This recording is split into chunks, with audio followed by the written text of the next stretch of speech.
God. So sa umaga pong ito ay ating pong pag-aralan. Ako po ay na-assign na magturo ng paksa sa umagang ito. At ang topic po natin ngayong umaga is about giving with grace. Praise the Lord. Okay, pakilagay nga ng PowerPoint. Purihin ng Panginoon.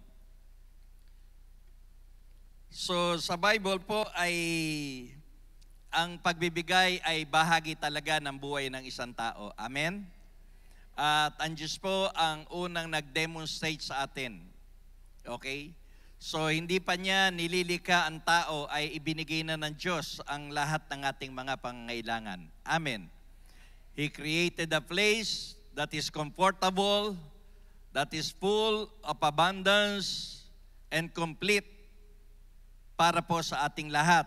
Ang tawag po natin doon ay paraiso ng Eden, na inisip ng Diyos isang araw ay ilalagay niya ang tao at gusto niya pag inilagay niya ang tao ay sa komportabling lugar. Amen. Praise the Lord. At alam ng Diyos ang tao ay may pangangailangan, kaya ipinrovide ng lahat ng Panginoon. Praise God. Kaya sabi niya, nandiyan na lahat ang kailangan nyo. Wala na kayong hahanapin pa. Amen. At ibinigay ng Diyos yun lahat sa tao, pero hindi po talaga ata marunong masiyahan. Amen. Kahit po kompleto yung naghahanap pa. Amen. Praise the Lord. At dahil po doon ay ang tao po ay nalayo sa Diyos dahil sa kasalanan, at hindi po matiis ng Panginoon na ang Diyos ay mapahamak. Okay? At dahil po hindi matiis ang Diyos na ang tao ay mapahamak, God gave His only begotten Son.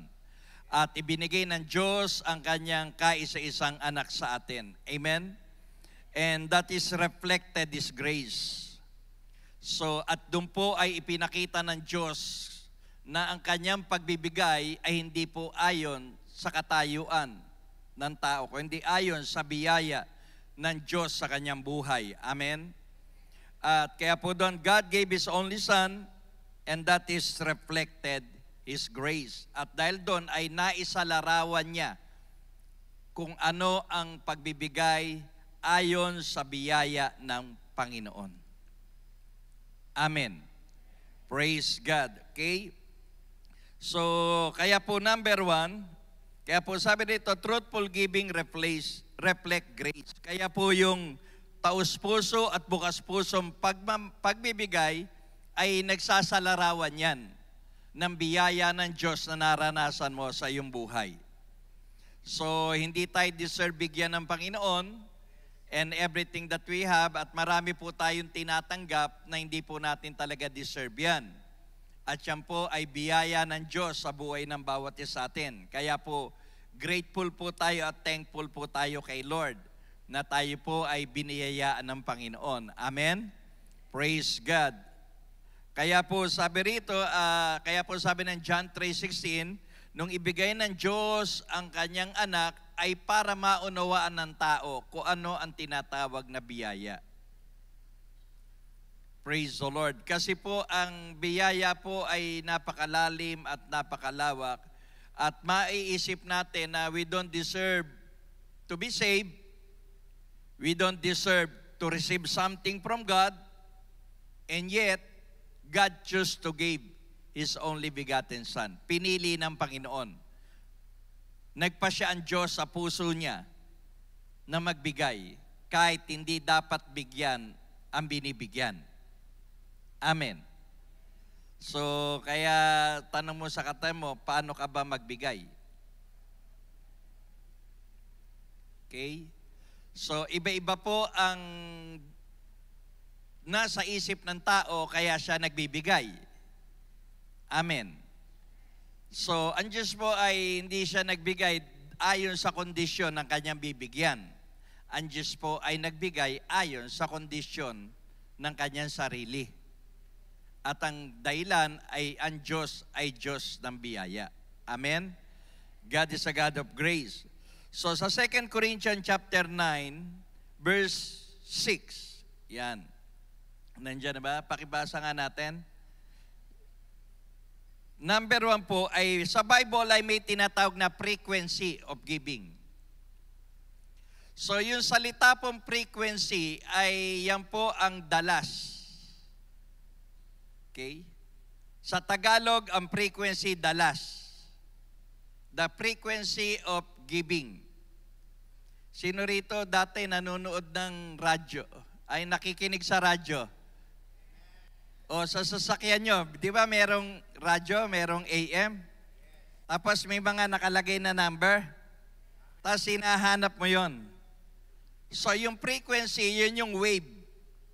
Yung dalas ng wave para makarating sa'yo.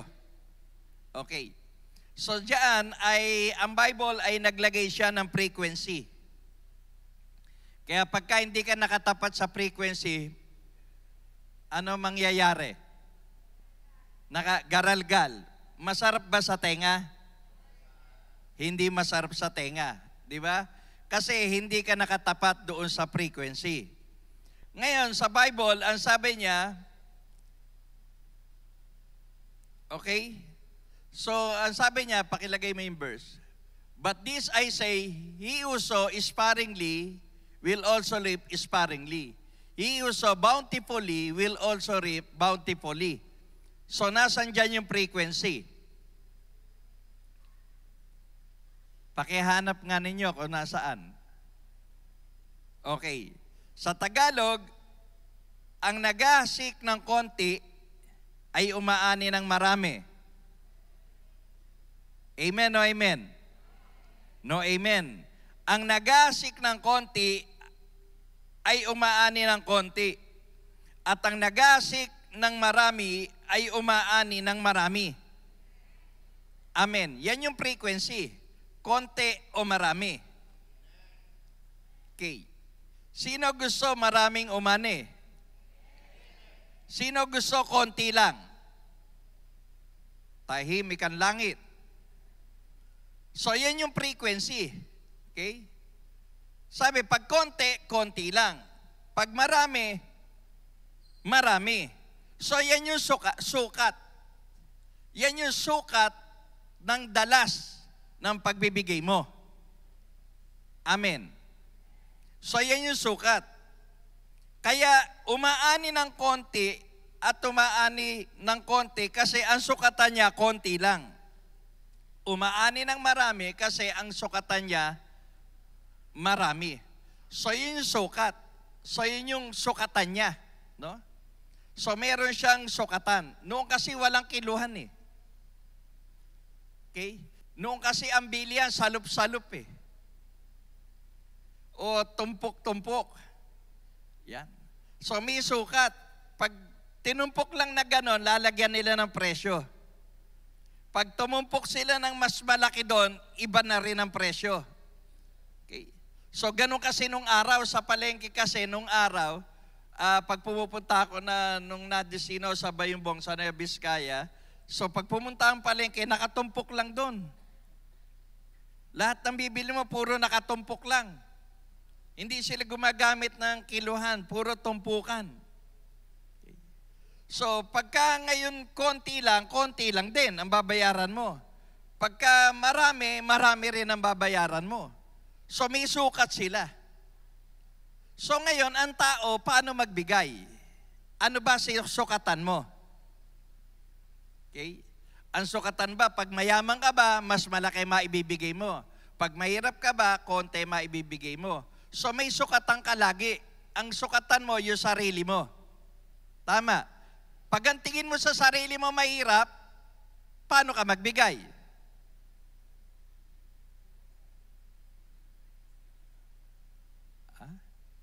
Okay. Pag ang tingin mo sa sarili mo mayaman, paano ka magbigay? Di ba? So kasi mayaman ako, kaya marami kong pwedeng ibigay. Kasi mahirap ako, kaya hindi ako magbibigay. Kaya laging merong sukatan, yung katayuan sa buhay. Kaya sabi rito, pero ang maganda rito, kay konti ibigay mo, kay konti o marami ibigay mo, sure ball, may tatanggapin ka. Amen? Hindi naman sinabing pagkakonti, wala. Meron din. Amen. Ang sabi rito, umani ng konti at umani ng marami, praise God, parehas yan. Okay? So, ang sabi rito, umani ng konti, umani ng marami, ay depende sa sukatang ginamit mo, pero sure ball, parehong may ani, magkaiba lang ang sukatan. Amen. Hindi ibig sabihin, konti binigay mo, wala kang aanihin. Hindi ibig sabihin, marami binigay mo, ikaw lang ang aani. Kay konti ang ibigay mo, kay marami ang ibigay mo, parehas kang aani, depende sa sukatang ginamit mo. Amen. Ang inaano lang ng Panginoon, this is the fairness of giving. Amen. This is the fairness of giving. Ito ay patas na patas to. Okay? Pagka konti, sure, konti lang din. Pag marami, sure, marami din. Ang problema, gusto mong marami, konti ang tinatanim mo. Amen. Ang malaking problema sa tao, gustong may malaking anihin, pero kokonti ang investment niya. Hindi po fair yun. Hindi po patas yun. Okay? Hindi magiging patas yun. Kaya po para kang nagnegosyo, pag malaki ang puhunan mo, napakalaki ng potential na malaki ang bumalik sa'yo. Kung maliit ang iyong puhunan, hindi nangangahulugang walang babalik sa'yo. May babalik din sa'yo. Kaya lang, konti lang din. Ang malaking problema natin, gustong-gusto nung katabi mo na umani at tumanggap ng malaki, pero hindi naman niya kayang mamuhunan ng malaki. Do you get the point? Amen. Praise God.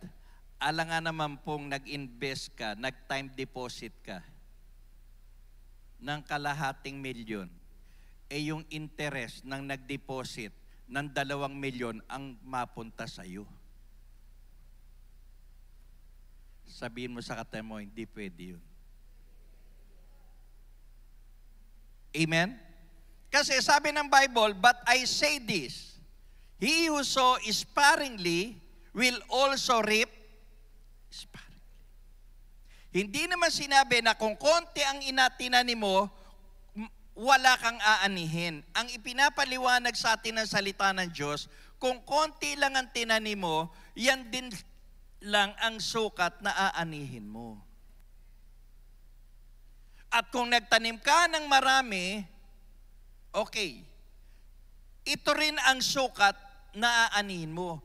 Kay konti, kay malaki ang itinanim mo, sure ball, may ibabalik sa iyo ang Panginoon.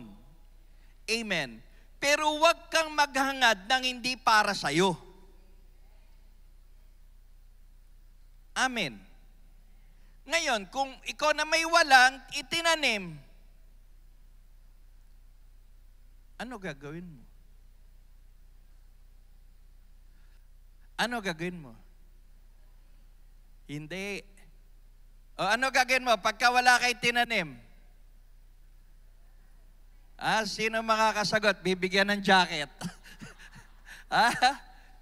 Di ba? Pag wala kang itinanim, ang mangyayari sa'yo, manunood ka lang. Tama. Manunood ka lang doon sa umaani. Kaya nanunood ka lang sa panahon ng anihan ng mga nagtanim, konti mano marami, papanoorin mo sila. Kaya ang lagi lumalabas sa bibig ng iba, buti pa siya.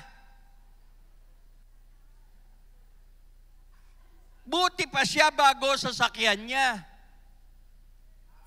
Buti pa siya linggo-linggo bago damit niya. Baka naman marami siyang itinanim at inimbes at tumarbi sabay-sabay, sumobra yung pera niya, pwede niyang ibili ng luxurious things ng buhay niya. Tama. Pero ikaw na hindi ka nagdala ng tanim, pinapanood mo lang sila. Kaya tatlo ang pamimiliin ko sa inyo. Ano gusto nyo? Nanonood? Konti o marami? Okay.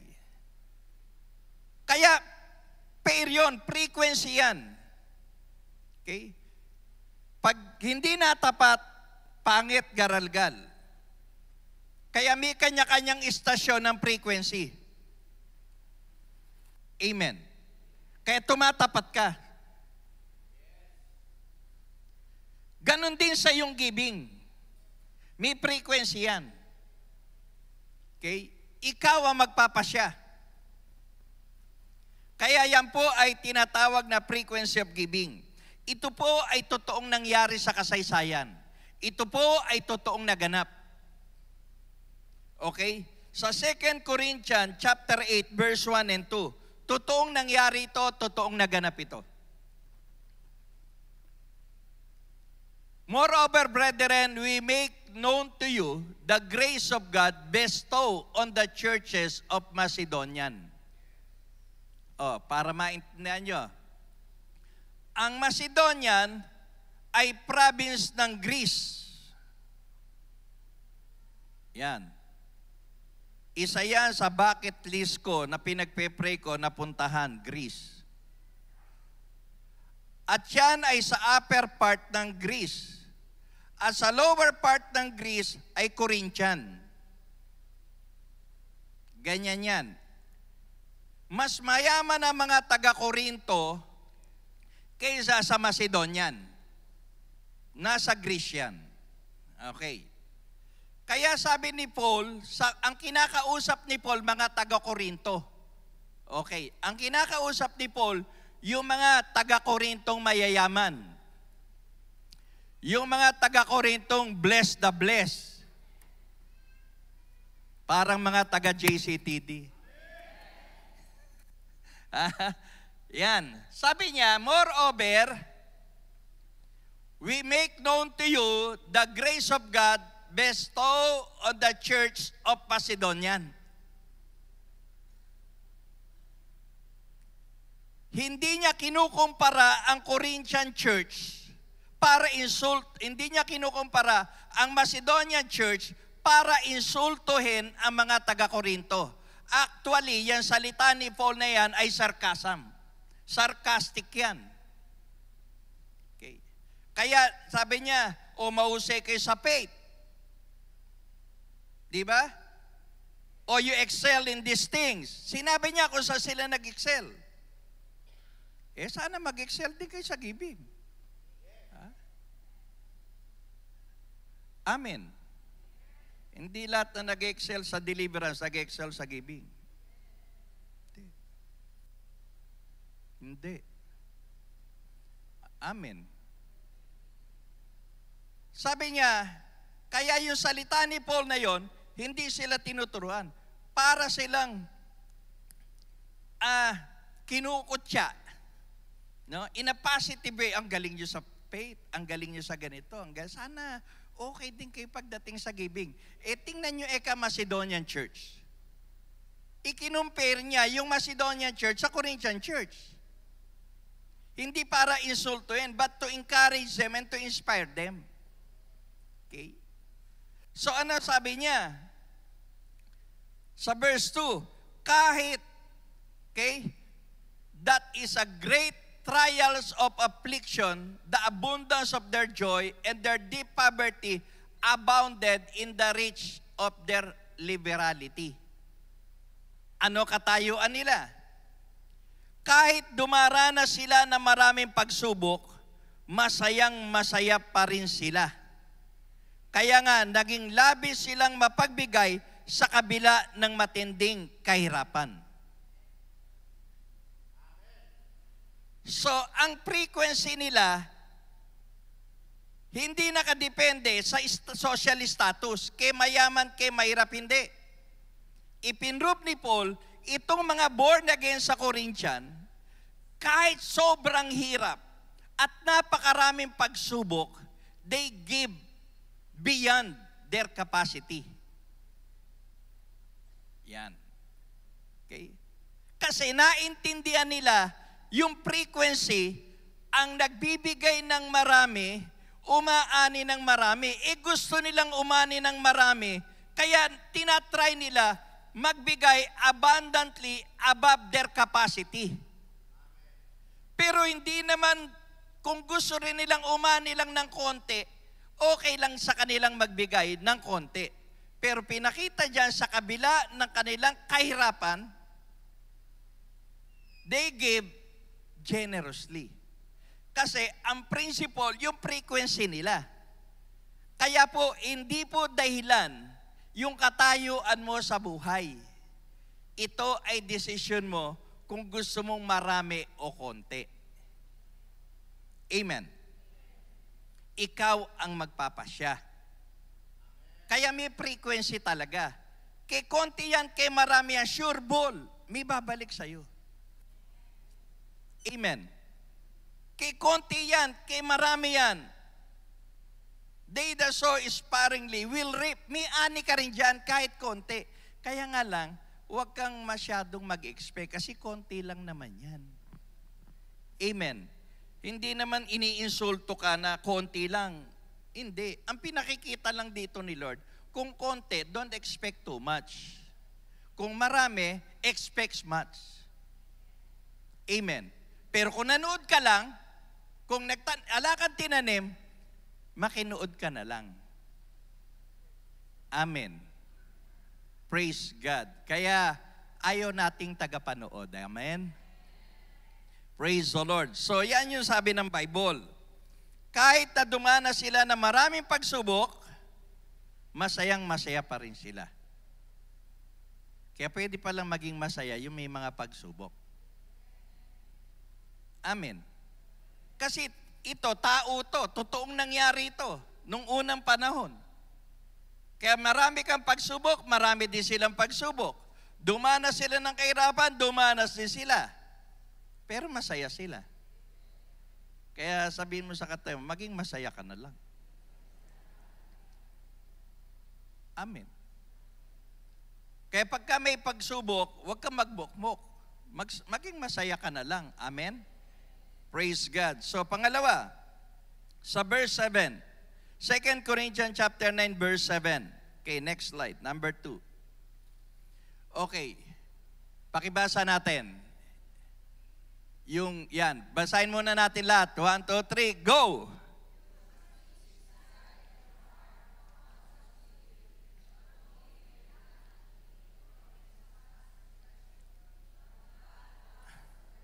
Alin ang pinakagusto nyo dyan?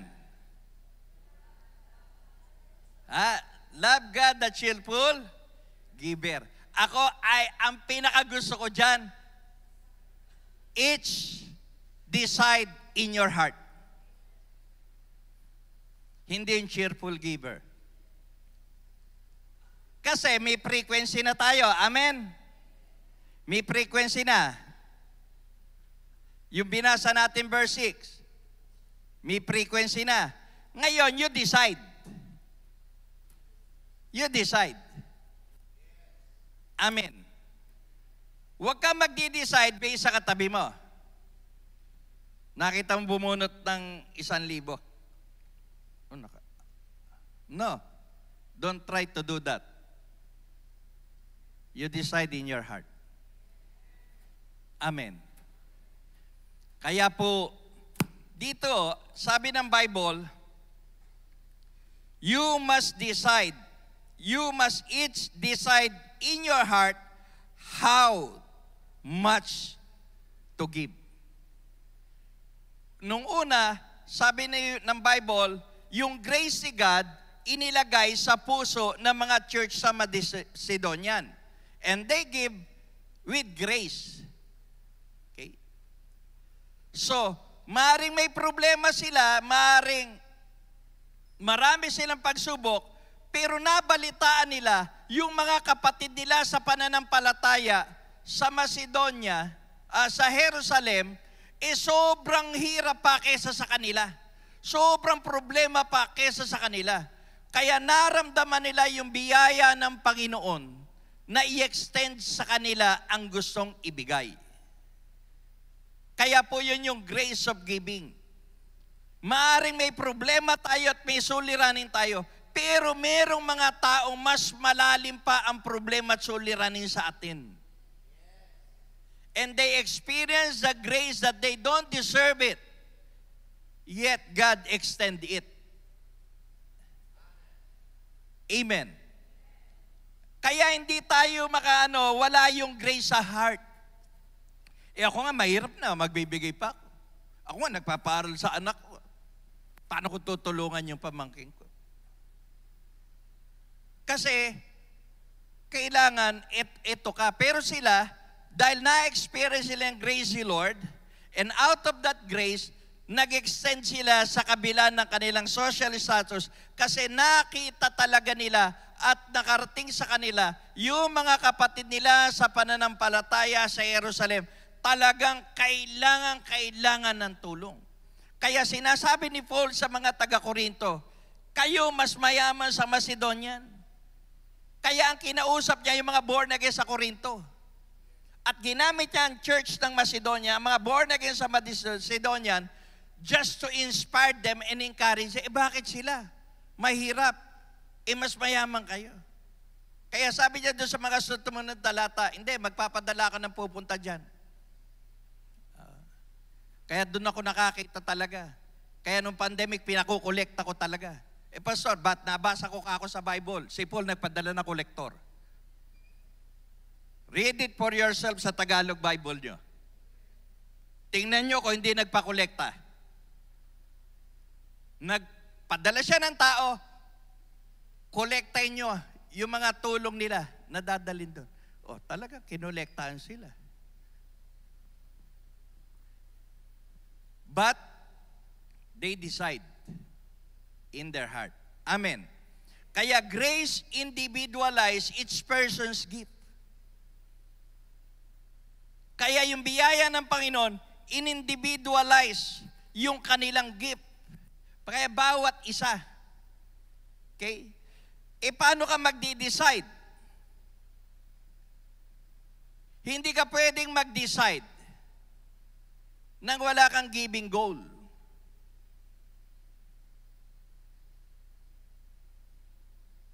Kasi you decide Kaya bago ka mag-decide, you pray. Sino rito nagpe-pray bago magbigay? O hindi na? O depende sa speaker? Kaya kayo, pagka nakita nyo si Bishop Sholan, nako, alam nyo na kung ano mangyayari. Pag nakita nyo si Bishop Andy Gaur, alam nyo mangyayari. Pero pagkatapos nun, BSDU, balik sa dating bigay. Ang giving, it is not based on your emotion. Hindi dahil charismatic, energetic, bombastic yung preacher na palalabas ang pera sa bulsa nating lahat. Pero pagkatapos na nun, what's next? Because you decide based on them. You don't decide based on your heart. Ang lahat ng nagdidesisyon, nagpaplano muna. Okay? Pakilagay mo. What you did, praying, planning, thinking, and releasing. Praying. Lord, gusto kong...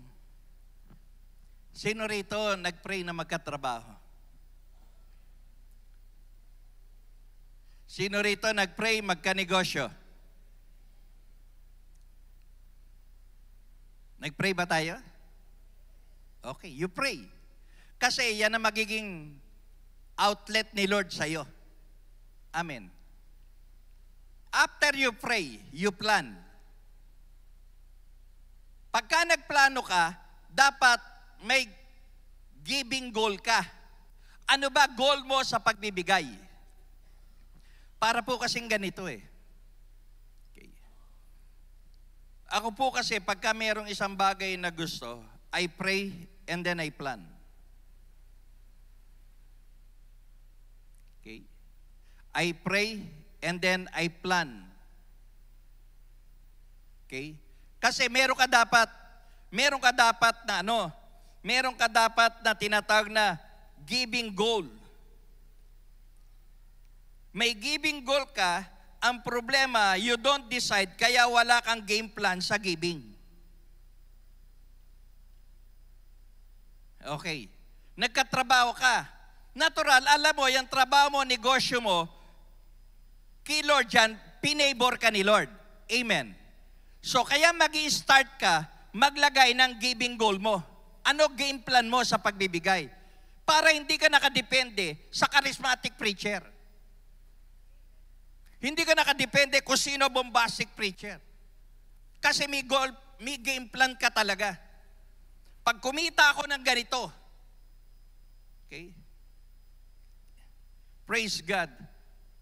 Ako po kasi ganun eh. Pag meron akong gusto, igagawa ko ng game plan yan. Yan.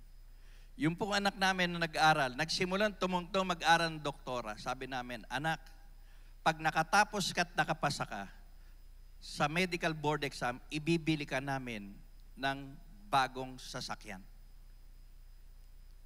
For 5 years, we plan it.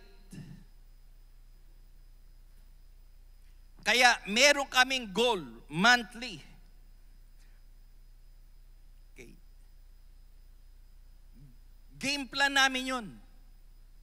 Nung makagraduate, makapasa, alika anak. Sabi niya, Tay, yung pangako nyo, yun na lang kaya ka akong Fortuner sa'yo.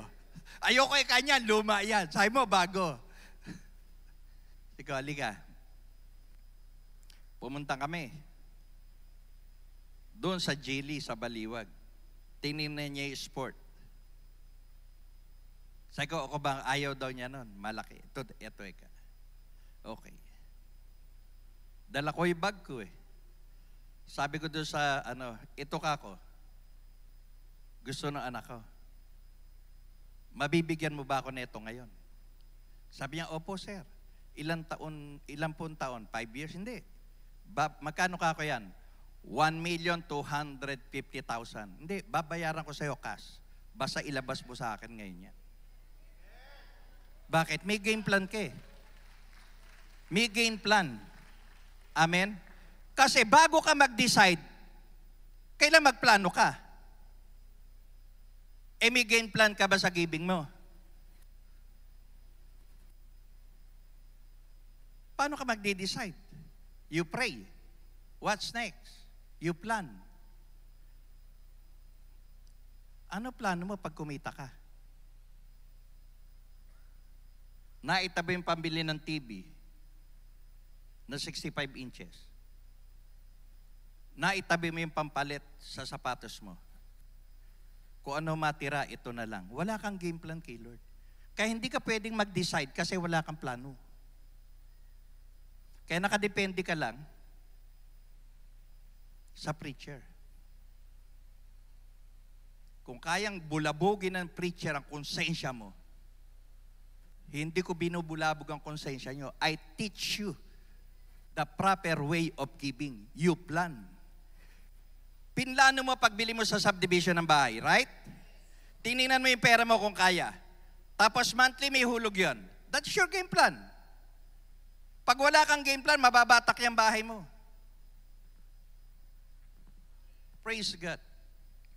Okay. Yes, yung una ko po sa Fortuner, may game plan po ako doon.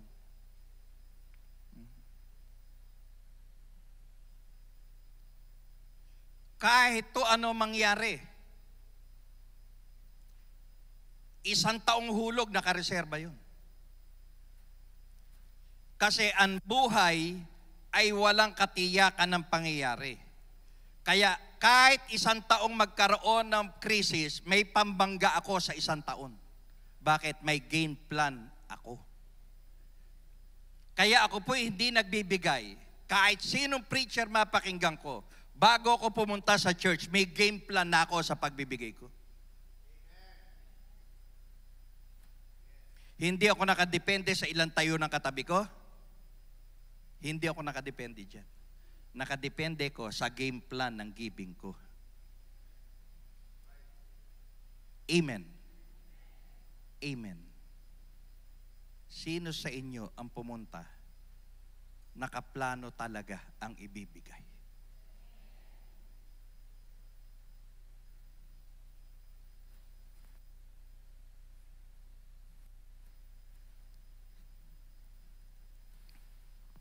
Kumita ka? Lahat tayo may needs. Tama? Lahat tayo may needs. Amen. Pero ang maganda, iba-iba income natin. Ano game plan mo pag kumita ka? Alin ang para kay Lord? Alin yung para sa'yo? Alin yung para sa anak mo? Alin yung pampaparlor mo? Alin yung pampa-spa mo? Alin yung pampa-beauty mo? Alin yung pampa-no-sleep mo? Alin yung pampaputi ng mga dapat paputiin? Alin doon? Tama? Kasi pag magpapaputi ka, naka-game plan yan eh. Nakaplano yung pera mo. Kasi linggo-linggo yan, tama? Amen. Bumili ka ng isang set, 10 bayal yon. Di ba? Ituturok mo sa iyon. O hindi pwede wala ka pera. Mapuputol yon. Hindi mo ma-accomplish yung system niya para mangyari sa effect sa'yo.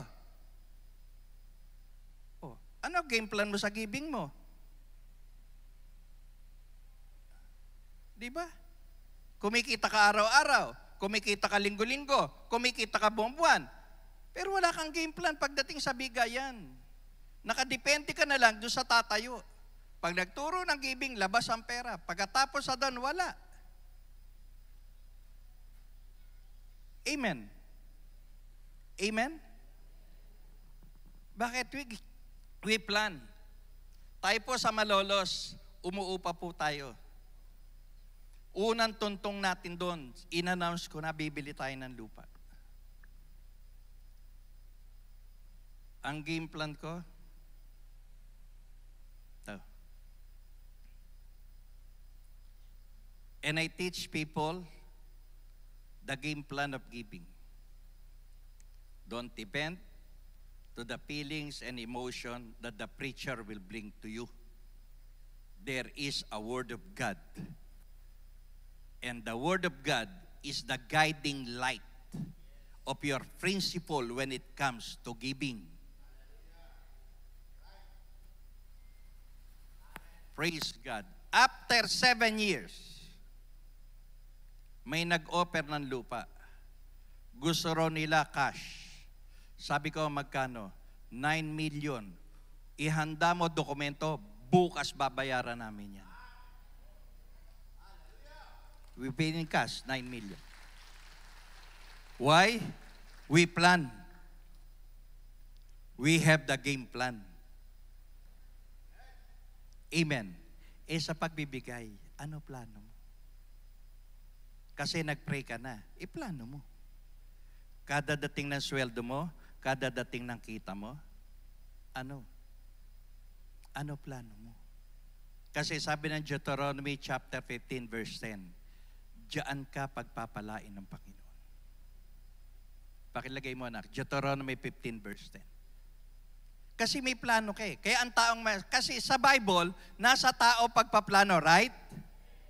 Nasa tao pagpaplano. Pag sinama ni Lord yan, bless yan. Amen. Kaya ako po, I don't depend doon sa iba. Hindi. Pag may gusto kami, okay. May plano kami. May game plan kami pagdating sa pera. Okay. We have the game plan. Oh. Hindi po ako personal, hindi ako basta gumagasta nang hindi ko pinaplano. Kaya sabi ko, Lord, pag binigyan mo ng ganito, ito po yung plano ko sa giving ko. Imagine, ito po, estudyante, kahit sino po sa inyo, leaders, worker, kahit sino po sa inyo. Imagine niyo, if we have the game plan in giving, weekly, we give what we need to give according to the plan of our heart. Surplus ang church. Oversupply ang church. Oversupply yan. Praise God. Alam niyo po, kailan tayo sa Malolos? 80 to 120 person for 7 years, we saved that money.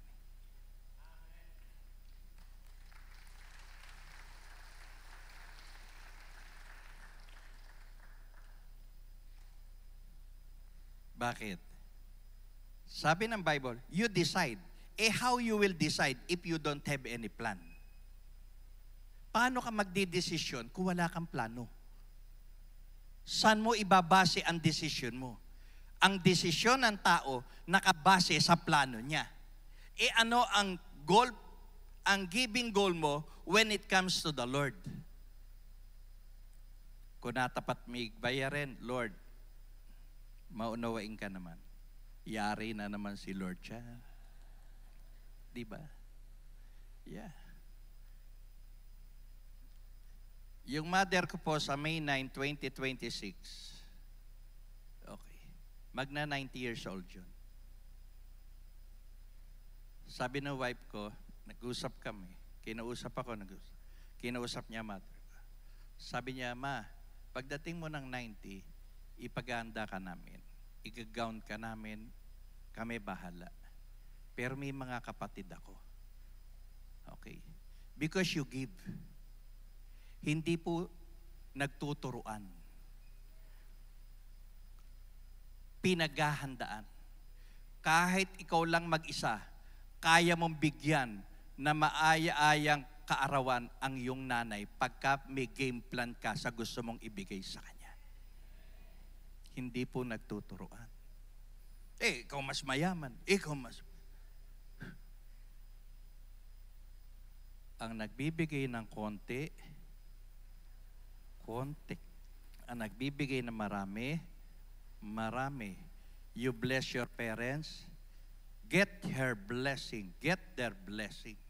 Binless mo, di kunin mo naman ang blessing nila in prayer. Why? You plan. Birthday ng pastor mo, anniversary ng pastor, kung ano matapat. Hindi. You plan. Alam mo kailan birthday ng pastor mo, alam mo kung kailan birthday ng asawa mo. Okay? Buti pa yung mag-boyfriend, alam nilang magplano. Diba? Sabi na ako, birthday ng aking girlfriend. Paghahandaan niya yon. Magde-decide siya. Magpe-pray. Ano bibigay ko? Nakaplano na siya. Diba? Yun nga ikinasal eh. Nabigyan ng diamond yung girlfriend, di nabigyan yung nanay. Kasi nga, alay ka sa plano. Ba't wala sa plano? Ala naman decide eh. Ang nagdi-decide yung may plano. What is your game plan in giving to the Lord when God bless you? Do you decide based on the preacher? No. It is your own game plan because grace individualizes your gift of giving. Amen? Kaya sabi dyan, you pray, you plan, you think. Okay? Iniisip mo where your gift will go and when. Tuwing kailan? Kaya sa 1 Corinthians, sabi, tuwing unang linggo, di ba nakalagay? Kinukolekta nila tuwing unang linggo. Kaya kung talagang may game plan, walang pupunta sa church na hindi tumatayo. Wala. Kasi you have the game plan. Alam mo, ikaw ang gumagawa ng plano. Kaya you decide. Ito yung frequency ko na pinili. I decide on my heart. I will plan it. Ipaplano ko to. Okay? Kasi dito magsisimula yun sa akin. Dahil pag konti harvest ko. Pag marami harvest ko. Pero kahit konti, marami, tsak may harvest ako. At ayoko masiro. That's why I have my game plan. Lahat na nagnegosyo, may plano yan pagdating sa pera. Lahat na nag-abroad, may plano yan. Kaya madi-disaster ang nag-abroad pag umalis sa plano niya. Kaya marami nasa abroad, puro utang. Mas marami may utang kaysa may ipon. Why? Umalis sila sa plano nila eh. Kaya ako mag-abroad, ito gusto ko. 10 years lang ako rito. Pagdating na meron akong goal plan na pera, ganito, pag uuwi na ako, i-start ko to hanap buhay nito. Ayoko maging tauhan for the rest of my life. After this, ako na boss. Ako may tauhan. Bibigyan ko sila ng maayos sa buhay. Game plan mo yan. Pero lahat na nag-abroad, umalis sa plano na yan, ay nako, disaster yan. Nako, nakabili siya ng ito, dapat bumili na ako. Nako, ganda na cellphone yan. Ako, dapat ganito. Nako, kumuha siyang kondo, dapat kumuha rin ako. Ay nako, purihin ang Panginoon. Ay nako, praise God. Tingnan nyo.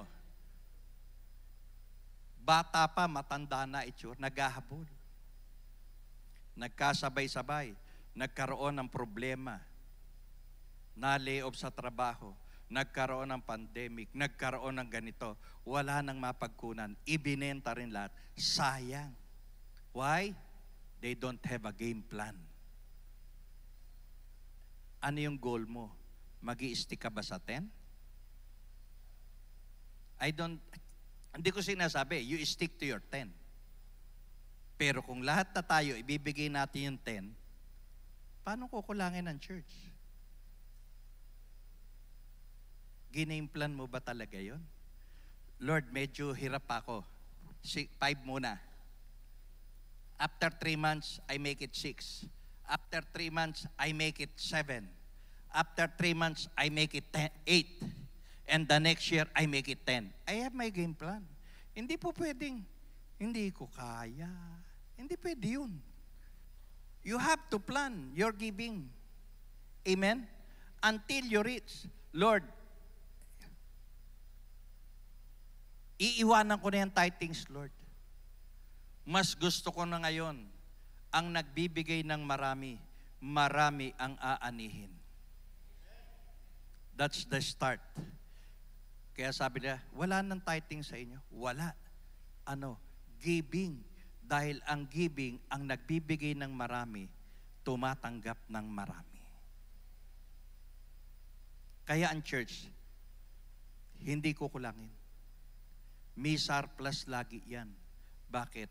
Ang tao ay may game plan sa kanilang giving kay Lord. They don't stick.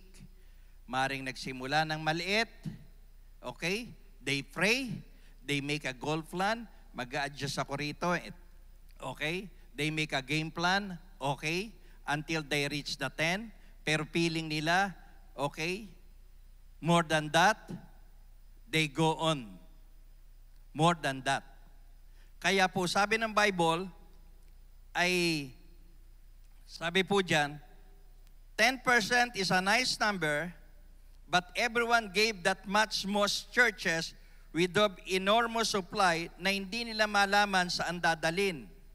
Pero hindi ko sinabing stick to 10. Ang importante ay ang kalagayan ng inyong puso sa Diyos at ang attitude ng pagiging faithful at cheerful. Kaya sabi dyan sa number 2, give faithfully and cheerfully. Amen. Amen? So sabi ng Bible yan. Kaya sabi, you must decide in your heart how much to give. For God loves a person who gives cheerfully. Yan. So God loves, it means you have the approval of God. Mahal na Diyos ang taong hindi napipilitan sa pagbibigay. So, ibig sabihin, may favor siya, approve ni Lord yung kanyang pagbibigay kasi masaya niyang ginawa. Hindi ibig sabihin, maliit ang bigay mo, hindi masaya ang Diyos. Hindi ibig sabihin, malaki binigay mo, masaya ang Diyos. Ang sinasabi ng Bible, yung nature at condition ng heart mo. And how you release it faithfully. Kaya sabi doon, you pray. Oh, estudyante ka. Ayan po, yung mga anak ko na yan, yung dalawa. High school yan, nag-aaral sa Malolos. May baon po yan, may sobra. They plan it. Nagtatabi sila ng para kay Lord. Ang baon po kasi nila, 1 week binibigay na namin. Sila na nagmamanage. Sila na namamahala. Okay? At gusto namin malaman kung paano sila mag-manage ng pera. That's why we give the whole week allowance. Kung paano nila iaalis yung kay Lord, kung paano lang mamasay gagamitin. They know how to manage. Tinatabi nila. Okay? Kaya high school pala sila, meron na silang decide sa heart kung doon sa baon nilang 1 week, magkano yung aalisin nila para ibigay kay Lord. Kaya sa church, kay estudyante, tumatanggap ng pera yan. Hindi ibig sa estudyante, exempted ka. Because you decide in your heart, you plan in your heart what you give. Amen. Kaya sabi ko nga, if each one give, decide in their heart, walang nasa church na hindi magdi-decide sa puso niya. At walang taong hindi nagplano ng pagbibigay sa Panginoon. Nako, mukhang maganda yun ah. Parang na-encourage ako. Yan. Okay, tas linggo-linggo, iba na ulit. O yun, yun na naman. Yeah, may magtuturo na naman. Babalugbugin na naman. Yan. Di ba? Why? You pray, but you don't decide. Paano ka magde-decide? Wala kang plano. Paano ka magde-decide? Sweldo mo? Paano mo gagamitin? Wala kang plano sa sweldo mo. Pagka ala kang plano, utang ka tsak. Lahat na sumweldo. Pag mas marami pa utang kaysa sa sweldo, walang plano yan. Yeah. Amen. Sumweldo. Ano di-decide ko sa heart ko? Wala naman akong plano. You have to plan. Unahin namin ganito. Kaya kan po, inuuna namin. Pagkain, necessity. Pag ano na, may sumobra, tatabi lang namin. At kung wala kaming 1 taong pambangga sa anumang sitwasyon, we don't spend. Ano, mangungutang? Hindi. Hindi namin ugali yan. Kaya mula nung kami nag-asawa hanggang ngayon, wala kami inutangan. Why? We plan. Kahit sa pagbibigay namin sa Lord, we plan. Iba yung tithes, iba yung offering namin. We plan. Because we don't decide based on the charismatic approach of the preacher. We base our giving to the guiding principle of the Scripture. Ang nagtatanim ng konti, huwag umasa ng marami. Ang nagtatanim ng marami, umasa ka na marami. Amen? You plan. Amen. You plan. You pray. You think. Lahat na ito galing kay Lord. At kailangan ko ibalik ang para kay Lord. Kaya sabi ng Proverbs 28 verse 20, a faithful man will be abound with blessing. You give faithfully and cheerfully. Amen. Praise God. Actually, yung iba, hindi naman talaga planong magbigay. Gusto lang dumalo. At sumamba. Pero dahil may narinig, na-inspired, nagbigay. Pero pagkatapos doon, wala na. Amen? Kaya po sa abroad, magtataka ako, pag ang church, walang pera. Dahil lahat ng tao sa abroad may trabaho. Ang problema nila, wala silang game plan sa giving nila kay Lord. May game plan sila sa luho nila, sa kapritsyo nila, pero wala silang game plan sa giving. Sa Pilipinas, marami tao. Kokonte may trabaho. Amen. Pero nakapagpupundar ang simbahan. Nakapagbe-bless ng tamang honorarium sa mga pastor because they have the game plan when it comes to giving. Amen. Palapakan natin ang Panginoon. Praise God. And last, God is the source of abundance. 2 Corinthians 9:8. And God will generously provide all your needs. Then you will always have everything you need. Plenty left over. Sabihin mo sa katabi mo, marami kang left over. Diba? So sa number 3, God is the source of abundance. Ang Diyos ang source. Kaya po yung sabi, you will receive the spirit of sonship that you can call Him Abba, Father. Abba means daddy. Abba means source. When you say, Abba, Father, Abba, Father, Abba, Father, you are telling to God, you are my source, you are my source, you are my source. Kaya nga ang tawag ng anak sa magulang, Daddy. Bakit? Hindi niya kaya pang tumayo sa sarili niyang paa. My supply comes from my mom and my dad. My supply comes from my daddy. That's why they call it daddy. Hindi po dahil nakaugalian na tawag sa magulang ay daddy. Hindi. Hindi nakaugali na itawag ang ama. It implied when you call someone your dad, it means the source comes from him. Kaya source ng buhay mo galing doon. Kaya source ng mga para makapag-aral ka galing doon. Yung baon mo, yung sapatos mo, damit mo, lahat galing sa parents mo. Kaya ang tawag mo, dad, tatay, ama. Kasi siya yung source. Amen. And God said, I give you the spirit of sonship that you can call me Abba. Kaya meron kang source. Amen. Kaya sabi, kahit isara sa iyo ang isang trabaho, yung source mo magbubukas sa iyo ng 10 pinto, kaya hindi ka magigipit. Amen? Hindi ka magigipit. At hindi ka magigipit kahit kailan. Bakit? Kasi meron kang source. Your giving with grace will enable you to link up with God's supply pipeline. Grabe. Kaya po,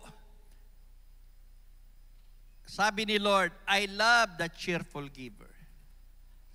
Dahil ikaw, ang iyong pagbibigay na ayon sa biyaya ng Diyos sa iyong puso, will enable you to link. Nakokonekta ka. Saan? Sa supply pipeline ng Diyos. Sa Sekaraya ho, meron pong golden pipeline mula sa langit, bumaba rito sa lupa. Kaya po, yung iyong giving, inililink ka niya. Hindi po forceful, hindi po yung pinilit, hindi po yung tinakot, kundi po yung talagang you decide in your heart cheerfully. Yung ginawa mo po na yun, doon ka nagsisimula na mag-connect sa pipeline, yung pinaka-source. Kaya lahat po tayo may connection. Okay? Kaya meron pong nagagalit doon sa water source na pine-Facebook. Kasi sila yung water source. Tapos kumonek sa kanila yung mga pipeline.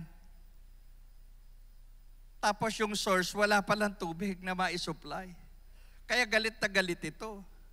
Eh ngayon, gusto mong kumonek. Sabi doon, your giving with grace will enable you to link up to God's supply pipeline. Ngayon, dahil ang ginamit mo lang na tubo ay di medya, maliit lang po butas doon. Kaya po yung tulo sa inyo, ganun lang. Pag ang ginamit mo ay uno, malakas yun. Praise God. Kaya ho sa bahay namin, 3 po ang aking submersible pump. Yung isa ho, ganyan kalaki butas. Ganyan ho kalaki ang hose ko. 2, pag ho yun ay sinalang ko at tumapon yung tubig, dan laki ho ng buganong, ganun. Ubus ka agad. Meron ako maliit lang, 1, napakatagal ho, bago mapuno. Kaya po your giving with grace will enable you to link sa pipeline ni Lord. And you will never running out of blessing. Amen? Kaya po, you have to start giving with grace. You pray. Nakapray na ako, Pastor. You plan. Bago ka pumunta sa church, nakaplano na giving mo. Amen? Nagpray ka, Lord, bigyan mo ako ng pagpalain mo yung negosyo ko. Okay. Pagka nagpray ka, isunod mo yung game plan mo sa giving. Unahin mo si Lord. Amen. Gusto mong 10%, it's up to you. You decide in your heart. You want to give more than that? You decide in your heart. Dahil ang Panginoon man, sabi niya, God is fair. Pag konti, konti. Pag marami, marami. At gusto mo marami, you decide. Pag nag-decide ka, may plano ka. Hindi pwedeng magde-decide ka na wala kang plano. Come what may. No? Ako talaga, hindi ako magbibigay at ganun lang bibigay ko. Narinig ko nalabas tuloy lahat pera ko. Pagkatapos nun, wala na. Wala na ulit. Wala na ulit. Bakit? You don't have any game plan when you give something to God. Pero ang Diyos, alam mo kapatid, may plano sa'yo. Alam mo, sabi ni Lord, for I know the plans that I have for you. O di may game plan sa'yo si Lord. My plan is to prosper you, not to harm you, but to give you hope and future. Lagi mo sa sinasabi, if God is before me, who can be against me? Si Lord talagang yan ay kampi sa'yo. God is with you. Ang tanong, are you with Him? Ikaw ba talaga sumasa Kanya? O selective lang? Amen? Kaya sa umagang to, mga magulang, mga kapatid sa Panginoon, hindi po pwede when you give it based on your feelings and emotion. You give with grace based on the guiding principle of the truth of the Word of God. Whoever carry it, it become your principle when it comes to giving. Amen. Palapakan natin ang Panginoon. Tayo po latay tumayo. Praise God.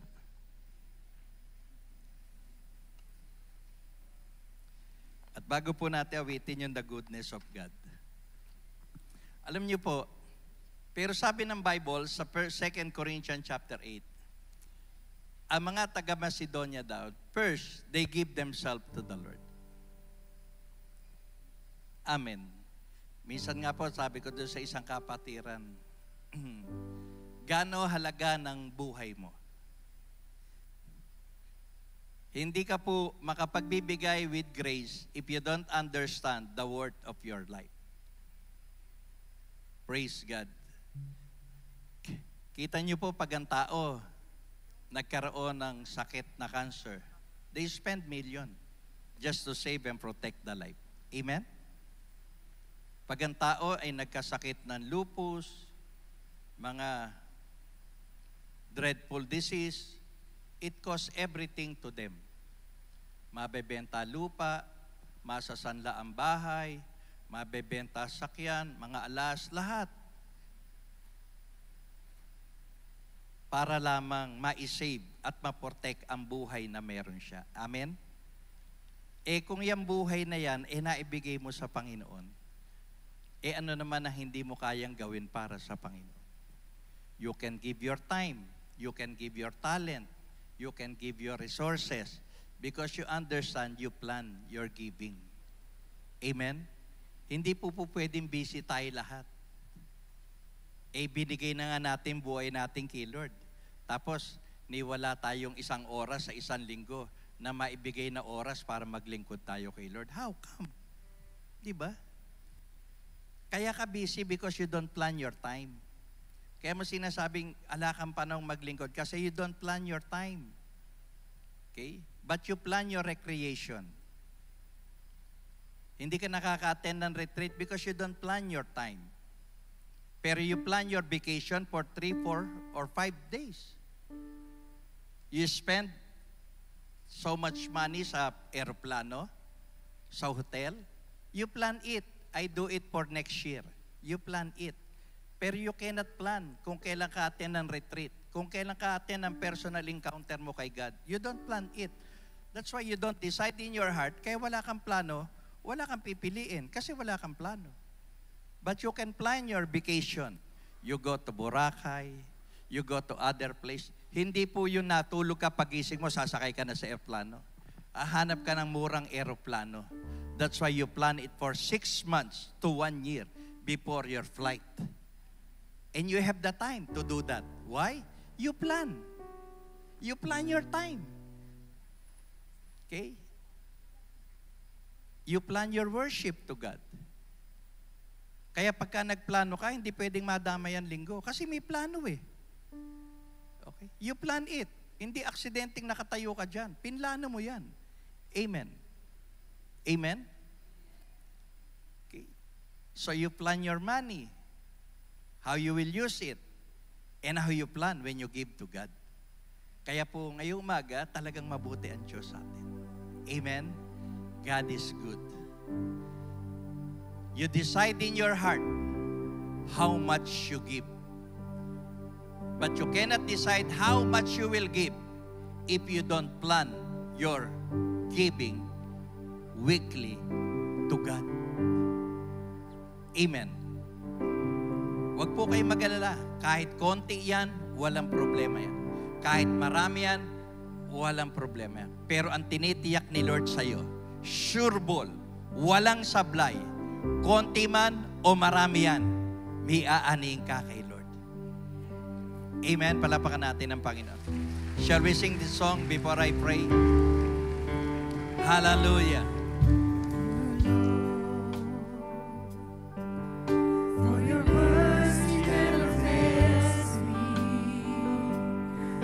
Lord, I pray, bless all their resources.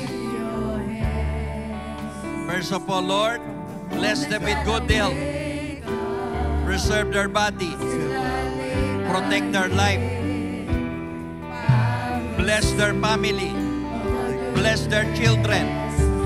Protect and favor their children and their generation. Lord, I pray the covering of the blood of Jesus sa bawat miyembro ng kanilang pamilya. Lord, protect their resources from any devourer. Hallelujah.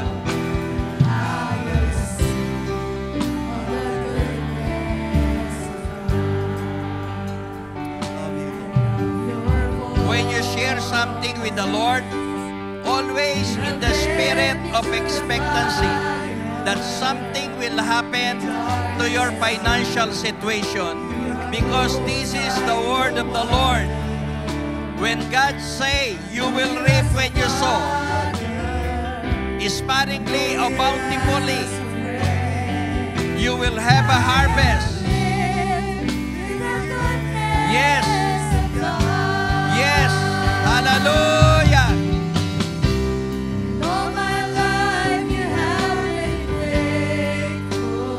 Thank you, Lord, for the life of these people. Thank you, Lord, for the life and the family of this redeemed saint of God. You have the favor of God. You have the goodness of God. And surely the goodness and mercy of God will follow you all the days of your life. Hallelujah.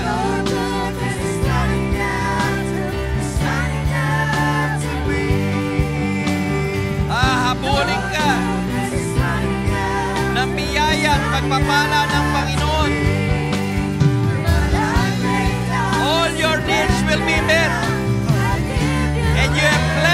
flip over in your life. Hallelujah. The Lord will open His floodgates for you.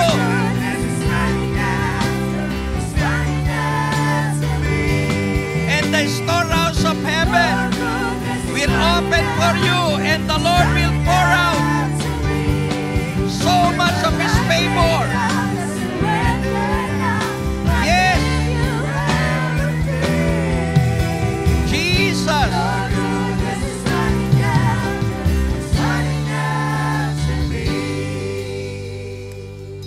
Ama namin Diyos,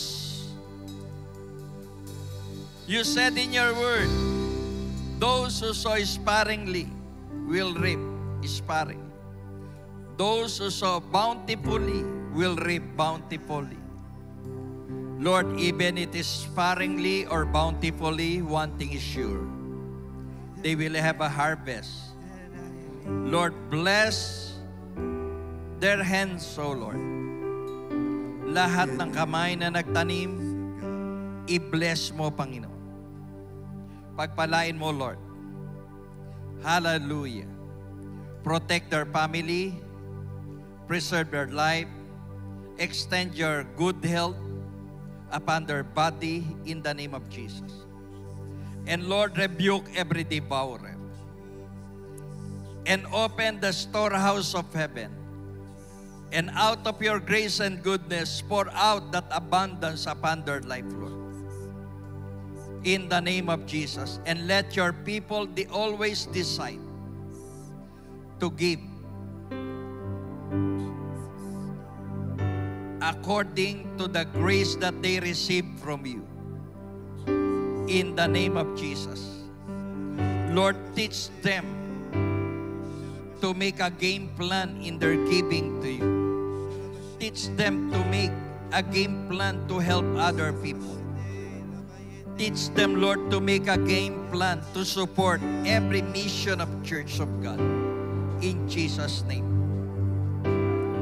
And Lord, teach them to plan their giving based on the principle and the guiding light of Your word. In the name of Jesus. And let them give faithfully, cheerfully. For I believe, Lord, their giving to You, Lord, will bring glory to Your name, O God. At Panginoon, Ikaw lang ang nakakakita how they help other people. Ikaw lang po nakakakita kung paano nilang pinaplano na tumutulong sa iba na walang nakakaalam, Panginoon. And that is the secret how You bless them, Father God. Continue to bless them, Lord, and to meet all their needs, O Lord, and release, O God, hallelujah, enormous surplus their life, O Lord. Hallelujah. And make them a blessing to others. Lord, the more they are being a blessing, Lord, the more You bless them, Father God. Lord, maraming po salamat sa pangalan ni Jesus. And I rebuke every devourer. Lahat ng mga salot, peste, dala ng mga hangin, dala ng tubig, dala ng mga gawa at plano ng demonyo, mga salitang hindi magaganda, laban sa iyong mga anak, laban sa kanilang pamilya, laban sa kanilang kabuhayan.